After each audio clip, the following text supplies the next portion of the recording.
안녕하세요. 저는 이번 M팀 발표를 하게 된 28기 박다은입니다. 저희 M팀은 먼저 최근에 금리 상승이 이슈인 만큼 금리 동향을 통해서 2분기 전망을 알아보고 그걸로 이제 유망한 산업을 분석해 보았습니다. 먼저 금리 동향을 살펴보고 이어서 철강과 반도체 산업 순서로 진행하겠습니다. 첫 번째로 금리 파트입니다. 금리 정의와 종류는 생략하고 넘어가도록 하겠습니다. 혹시 잘 모르시는 분들이 있으면 PPT를 참고해 주시기 바랍니다. 다음으로는 금리가 변동할 때 주가가 어떻게 영향을 받는지 알아보겠습니다. 우선 금리가 내려가면 가게는 저축을 줄이고 소비를 증가시킬 것입니다. 또한 기업의 투자도 증가하고 따라서 물가와 기업의 수익 모두 상승해 주가도 상승하게 됩니다. 반대로 금리가 인상되면 가계는 저축을 늘리고 소비는 감소하게 될 것입니다. 또한 기업은 금리 인상으로 인해 주가를 감소시키고 결론적으로 물가는 하락하고 기업의 수익 또한 감소해 주가가 하락하게 됩니다. 금리가 높아지면 기업은 이자 부담이 가중되므로 작은 차입을 통한 설비 투자를 하지 않으려 할 것이고 그 결과 기업의 수익성이 낮아져 주가가 하락하게 되는 것입니다. 지금부터는 미국의 금리 상황에 대해 알아보겠습니다. 연준 파월 의장은 지난달 중순에 2023년까지 기준금리를 0%에서 0.25% 수준으로 동결하겠다고 밝혔습니다. 여기서 기준금리는 초단기 금리로서 단기 금리에 영향을 미치고 장기 금리에는 큰 영향을 미치지 않습니다. 미국 장단기 금리의 흐름을 살펴보면 코로나 사태 이후로 모든 금리들이 큰 폭으로 하락했었습니다. 앞서 말했듯이 기준금리 동결로 인해 2년물 국채금리는 큰 변화 없이 4월 7일 기준 0.153 수준을 유지하고 있었으나 10년물 장기 국채금리의 경우 코로나 회복 기대가 증가함에 따라 계속해서 상승 중입니다. 즉 단기금리의 변동에 비해서 장기금리의 변동이 훨씬 커져 장단기 금리 차가 증가하고 있는 상황입니다. 그렇다면 단기금리는 기준금리의 동결 때문에 묶여 있는데 장기금리만 계속해서 올라가고 있는 이유는 무엇일까요? 바로 기대 인플레이션이 증가하고 있기 때문입니다. 기대 인플레이션율을 측정하기 위해 쓰이는 지표 중에 가장 널리 쓰이는 것이 바로 BEI 지수입니다. 이는 10년물 국채 명목금리에서 물가 연동 국채 금리를 뺀 값입니다. 실제 금리는 현재 마이너스 값을 유지 중인데 여기서 기대 인플레이션이 증가하면서 장기 국채 금리의 상승을 이끌고 있는 것입니다. 장기 국채금리와 BEI 지수 모두 상승하는 중이며 BEI 지수는 4월 7일 기준 2.34%까지 상승했다고 합니다. 그렇다면 기대 인플레이션이 오르고 있는 이유는 무엇일까요? 백신의 보급으로 인한 경기 회복 기대감과 이로 인한 유가 상승, 연준의 경제 성장률 전망 상승, 미국의 재정 정책 확대와 같은 이유로 인해 기대 인플레이션이 상승하고 있는 것입니다. 그 첫 번째 이유는 유가의 상승입니다. 코로나 백신 접종 이후 침체되어 있던 산업이 활력을 얻기 시작하고 이에 따라 자연스럽게 원유 수요 또한 회복될 것이라는 기대감이 커졌습니다. 각국이 내놓은 경기 부양책 또한 국제 유가의 가파른 상승 기류에 영향을 주었습니다. 월 평균 유가 추이를 나타낸 그래프입니다.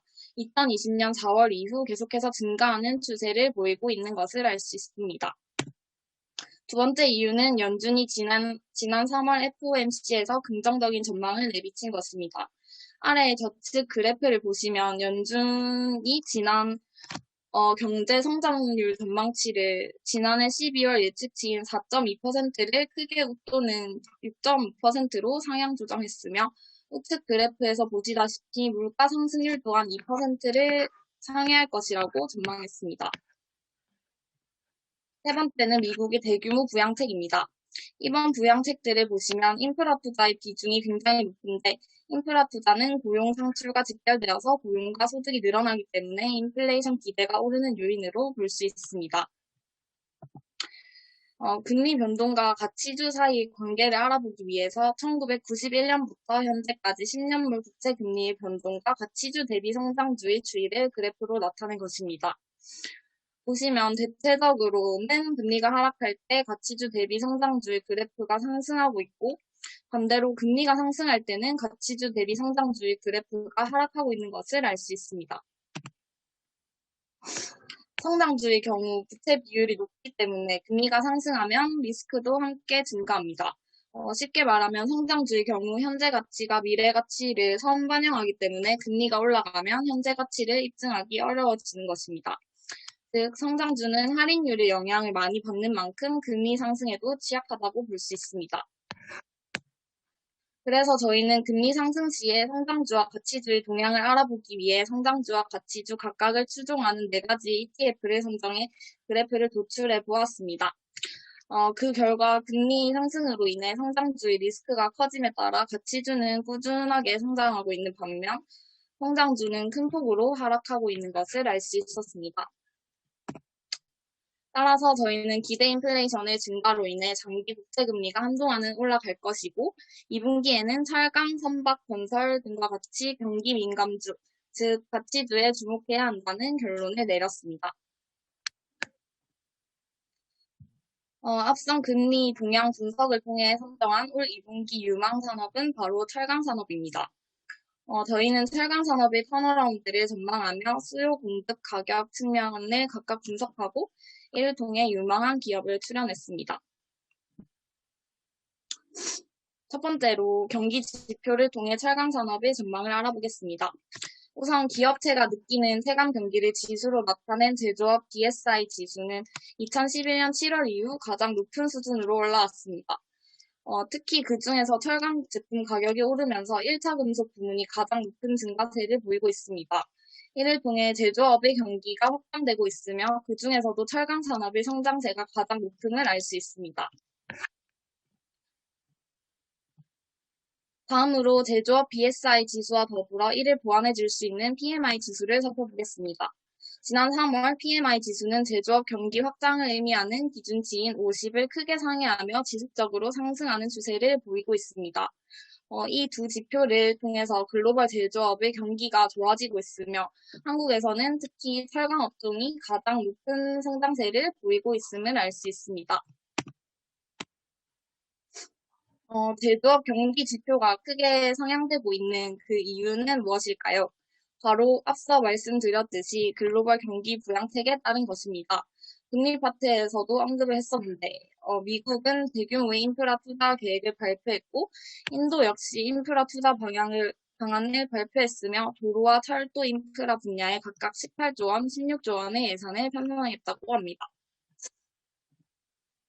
앞서 글로벌 인프라 투자와 같은 정책적인 측면을 살펴봤다면 이제 경기 상승, 즉 인플레이션 상황에서 수혜를 받는 철강의 전방 산업인 자동차, 건설, 조선 산업을 알아보겠습니다. 자동차의 경우 코로나 영향이 완화되면서 이동 수요가 회복되고 소비 지원책 등으로 큰 폭의 회복세가 기대되는 상황입니다. 경기 회복과 신차 효과 등으로 전년 대비 판매량이 지속적으로 증가할 전망입니다. 또한 세계 자동차 수요는 2021년부터 회복세를 보여 2030년까지 성장세를 지속할 것으로 보여집니다. 마지막으로 건설업황의 경우 경기 침체와 국제 유가 회복에 따라 그동안 지연되었던 교통 인프라 및 에너지 분야의 신규 투자가 진행되며 살아날 전망입니다. 글로벌 시장 조사 기관인 IHS 마켓의 분석에 따르면 세계 건설 시장 규모가 2020년 대비 5.6% 증가할 전망이라고 합니다. 조선업은 해운 운임의 가파른 상승에 따라 신규 선박에 대한 수요가 있을 것으로 판단됩니다. 또한 지구온난화에 대한 온실가스 규제가 선박 분야에서도 본격적으로 적용되고 있으며 기존 선박들을 액화 천연가스 추진선으로 교체하는 수요가 지속적으로 발생할 것으로 전망됩니다. 이처럼 전방 산업의 호조는 철강의 수요 증가로 이어지는데 주요 지역의 철강 소비 증가율을 살펴보면 가파르게 증가하고 있다는 것을 알 수 있습니다. 코로나가 한창 활발했을 때 세계 각국은 락다운을 많이 했고 현재 철강 재고가 많이 줄어든 상태입니다. 특히 미국 바이든 대통령이 인프라 투자를 확대해가면서 원자재 재고가 많이 부족한 상태입니다. 따라서 경기가 회복되어 가고 있는 지금 철강 소비율의 증가와 철강 재고의 부족이 맞물려 철강의 수요는 더욱 상승할 전망입니다. 다음으로 철강 공급 상황을 살펴보겠습니다. 최근 5년간 철강 산업은 철강 공급의 50%를 차지하는 중국이 철강을 과잉 공급함으로써 시장 체제를 무너뜨리고 있었습니다. 그러나 시 주석이 탄소 중립을 선언하면서 최근 중국 전체 철강 생산의 12%를 차지하는 당산시의 철강 생산량을 연말까지 30% 감축할 예정이라고 합니다. 하단의 중국 과잉 설비 규모 추이를 살펴보면 2015년부터 생산 능력을 감축시켜서 생산 능력은 거의 증가하지 않고 있는데 반해 수요는 꾸준히 증가하고 있어서 과잉 설비의 규모가 상당히 축소되고 있는 모습입니다. 이로써 전 세계 주요 시장에서 중국산 철강제의 영향력이 감소하고 중국의 공급 과잉 문제는 서서히 해결될 것으로 보입니다. 중국은 탄소 중립을 위해 기존에 실시하던 철강 수출 증치세 환급 또한 인하할 것으로 전망됩니다. 자국의 철강 생산이 줄어드니까 수출량도 자연스럽게 줄어들고 있는 상황인데 시장에서는 수출 증치세 환급률이 하향 조정되거나 아예 폐지될 것으로 전망하고 있어서 중국 철강사들의 순수출력에 하방 압력으로 작용할 것으로 보입니다. 국내 철강 기업들은 이로 인한 반사 이익을 볼 수 있을 것으로 기대됩니다. 제가 물 한 모금만 마시고 하겠습니다. 화이팅! 앞서 살펴보았듯이 중국 당산시 철강 감산 명령으로 중국 내 철광석의 수요가 감소하고 브라질의 철강 생산 기업인 발레의 생산 정상화에 따라 철광석 가격은 현 수준을 유지하거나 더 내려갈 것으로 전망됩니다. 반면 철강 제품의 가격은 지속적으로 상승하는 추세입니다. 추가적으로 미국이 인프라 투자를 확대하고 중국은 철강 제품 생산이 감소했기 때문에 가격 상승 여력은 아직 더 남아있다고 보여집니다. 특히 한국, 중국, 일본의 대표 철강 업체들의 가격 인상폭은 톤당 20에서 25만 원 수준으로 원가 상승분을 충분히 반영할 정도로 상당히 크다고 보여집니다. 따라서 철강 업체들의 수익성을 나타내는 지표인 롤 마진이 크게 증가하고 있는 상황입니다.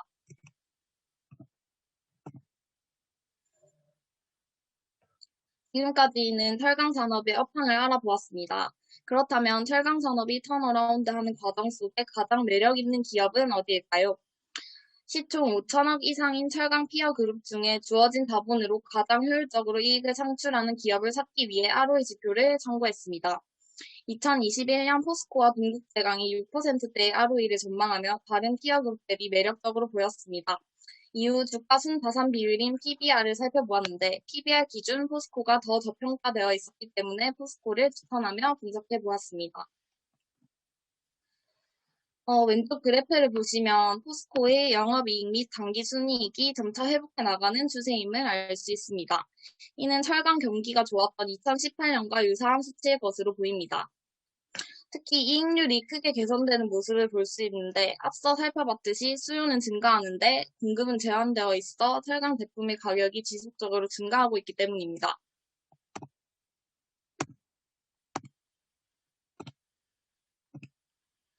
앞서 살펴보았던 철강 산업의 구조적 상승과 실적 회복세를 바탕으로 과거 2018년에 인정받았던 시장 가치를 그대로 적용해도 무방하다고 판단하였습니다. 현재 포스코는 시장에서 PBR 0.53배 멀티플을 적용받고 있는데 다가오는 2분기에는 보수적으로 추정하더라도 PBR 0.7배 멀티플은 받을 수 있다고 전망했습니다.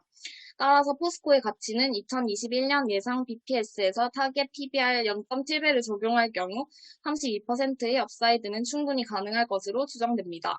따라서 포스코 기업 바이를 추천하며 철강 산업을 끝맺겠습니다. 마지막으로 저희는 금리 상승치보다 더 높은 실적 상승으로 주가 상승이 기대되는 반도체 산업을 분석해 보겠습니다. 최근 각국에서는 반도체 패권을 쥐기 위해 반도체 산업 육성에 힘을 쓰고 있습니다. 전 세계적인 반도체 품귀 현상이 자동차뿐만 아니라 스마트폰, 가전 등 전 산업으로 확대되자 각국 정부와 기업들은 반도체 산업에 막대한 예산을 투자할 것이라고 밝히고 있습니다. 우리나라 또한 반도체 부문이 수출액의 1위를 차지하고 코스피 시장 시가총액 상위 1, 2 기업이 반도체를 생산하는 삼성전자와 SK하이닉스가 차지하고 있는 등 반도체 산업이 매우 중요하다고 볼 수 있습니다. 우리나라 수출액에서 반도체가 큰 비중을 차지하고 있는 만큼 이 반도체 업종의 호황이 수출 회복의 기대감으로 이어져 IMF에서는 올해 성장률을 3.1%에서 3.6%로 상향 조정했습니다. 세계 반도체 시장 규모는 지난 2018년 반도체 호황 이후 감소했다가 다시 2018년 시장 규모를 따라잡으며 성장할 것으로 보입니다. 반도체는 우선 크게 메모리 반도체와 비메모리 반도체로 나뉩니다. 메모리 반도체는 D램과 낸드가 주를 이루고 비메모리 반도체에는 여러 종류가 있는데 크게 설계만 하고 생산은 하지 않는 팹리스 기업과 팹리스 기업에게 위탁 생산 수주를 받아서 생산하는 파운드리 기업으로 나뉩니다. IDM이란 반도체를 개발부터 설계, 생산까지 모두 자체적으로 하는 업체를 뜻하는데 우리나라의 삼성전자나 SK하이닉스 모두 메모리 반도체를 주로 영위하는 IDM 기업이지만 최근 코로나로 인해 비대면 경제가 활성화되고 전 산업 분야에서 디지털화가 가속화되면서 세계적으로 반도체 수요가 증가하고 파운드리 업체의 역할이 강조되면서 이에 따라 메모리 기업도 파운드리 사업에 투자를 늘리는 추세입니다. 최근 들어 반도체 산업의 중요성과 반도체 기업들의 실적 상승이 기대되는 가장 핵심적인 이유는 반도체가 심각한 공급난을 겪고 있기 때문입니다. 최근 반도체 시장은 자연재해로 인해 공장 가동을 중단하게 되는 일이 잦았습니다. 반도체 생산 공장은 잠시라도 전력 공급이 끊기면 생산 라인을 복구하기까지 수일이 걸리고 피해액도 상당하다고 합니다. 반도체는 미세 공정 과정이 많아서 중간에 멈춰서게 되면 생산 과정에 있던 물량 대부분을 폐기 처분해야 하기 때문입니다. 이 때문에 안 그래도 부족한 차량용 반도체의 수급난이 더욱 심화되었습니다. 총량이 한정되어 있고 빠른 증설이 어려운 반도체 시장 특성상 한 곳의 공장만 뭉쳐서도 연쇄 파급 효과는 엄청납니다. 이번에 가동을 멈춘 일본 르네사스 공장에서는 여기서 생산되는 차량용 반도체를 다른 공장에서 생산하게 되면 또 다른 종류의 반도체 칩은 만들지 못하게 됩니다. 지난해 말부터 시작된 반도체 공급난이 이런 배경으로 인해서 점점 더 꼬이고 있는 상황입니다. 폭발적으로 증가하고 있는 반도체의 수요 또한 심각한 반도체 공급난의 원인 중 한 가지입니다. 수요 증가의 원인은 다음과 같습니다. 시장 조사 업체들에 따르면 노트북과 스마트폰 판매량 모두 전년 대비 크게 상승하며 큰 성장률을 보이고 있다고 합니다. 그리고 D램 가격 또한 상승할 전망입니다. 올해 초부터 D램 현물가는 지속적으로 상승하는 추이를 보이고 있으며 2019년 4월 이후 처음으로 4달러를 넘겼습니다. 그러나 현물가와 2, 3개월 정도의 시차를 가지는 고정거래가의 경우 아직 현물가와의 차이를 보이고 있습니다. 그러나 2분기 들어 고정거래가가 현물가를 따라갈 것으로 예상됩니다. 따라서 D램 가격의 경우 현물가와 고정거래가의 차이가 아직 남아있기 때문에 D램 기업들에게는 실적 상승 여력이 아직 충분히 남아있다고 보여집니다. 저장용 메모리인 낸드의 경우에 원래는 공급 과잉 상태였지만 노트북이나 스마트폰 등의 수요가 증가하면서 수급의 균형을 찾아가고 있는 상황입니다. 샌드포스에 따르면 올 2분기에 낸드 가격이 3에서 8% 정도 상승할 것이라고 예상됩니다. 비메모리 반도체의 경우 설계 기업인 팹리스와 위탁 생산 기업인 파운드리로 나누어 각각의 매출 전망을 살펴보겠습니다. 2020년에 팹리스 매출은 전년 대비 26.4% 상승했으며 전체 반도체 매출에서 차지하는 비용 또한 32.9%로 역대 최고 수준일 것으로 전망됩니다. 파운드리 시장의 경우 2020년 전년 대비 24.5% 성장했고 2021년 파운드리 시장의 예상 성장률은 전년 대비 11.1%로 상향 조정되었습니다. 또한 인텔과 TSMC 모두 파운드리 사업에 투자를 진행할 예정이라고 합니다. 결론적으로 저희는 세계적으로 유명한 반도체 지수인 필라델피아 반도체 지수를 추종하는 ETF인 속스에 투자하는 것을 추천합니다. 국내 반도체 기업의 경우 메모리 반도체에 집중되어 있으나 반도체 전체 시장에서는 메모리 시장이 차지하는 비중이 20% 내외로 그렇게 크지 않기 때문에 국내 메모리 반도체 기업인 삼성과 SK하이닉스에는 20% 정도, 나머지 80%는 속스 ETF에 투자하는 것을 추천하겠습니다. 이제 세 줄로 요약하자면 우선 현재 금리가 상승 중이고 금리가 상승 중인 이유는 인플레이션 기대 때문입니다. 또한 금리가 상승하면 철강이나 반도체 등의 경기 민감주가 유망합니다. 따라서 2분기에는 성장주보다 가치주가 유리하므로 가치주를 눈여겨보고 투자 전략을 세우는 것을 추천하겠습니다. 들어주셔서 감사합니다.